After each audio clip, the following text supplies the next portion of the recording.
wazazi, kanisa na wanafunzi wenzangu, shikamoo. Leo ni siku ya kipekee sana, siku ya furaha na shukrani tele. Mimi ni Angel Kim, mwanafunzi wa gredi ya 6. Kwa niaba ya wanafunzi wa gredi ya 6, ningependa kuchukua fursa hii kuwashukuru kwa dhati wale wote waliosaidia katika safari yetu ya elimu hadi hapa tulipo. Kwanza kabisa, ninamshukuru Mungu kwa kutupa uwezo na kutufikisha tulipo. Kweli ametupa akili timamu. Kwa walimu wetu, hamjakuwa tu walimu, bali pia mmekuwa walezi, marafiki na mfano mkubwa wa kuiga. Kwa subira yenu, hekima na bidii, mmetusaidia si tu kujifunza masomo, bali pia maadili mema. Hakika tunaondoka hapa tukiwa na msingi imara wa maisha. Kwa hili tunasema asante sana.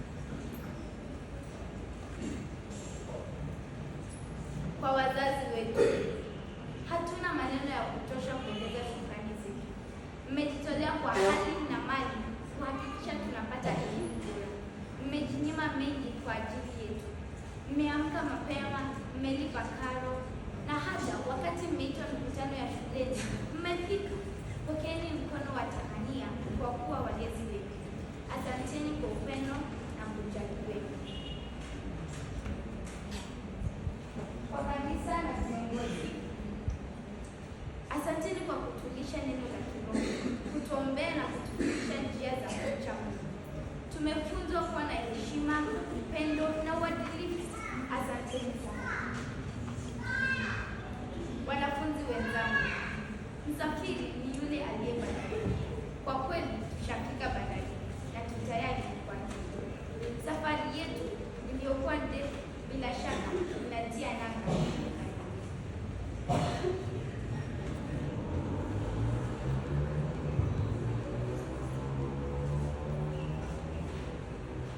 Asanteni kwa kuifanya familia ya gredi ya 6 kuwa na utangamano kiasi hiki. Ushirikiano wenu umekuwa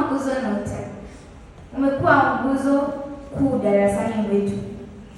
Bwana Wekesa, hatutasahau ukarimu na juhudi zako. Hakika wewe si bora mwalimu, bali mwalimu bora. Asante kwa kuwa na hodha mwema kwetu. Nawatakia kila la heri.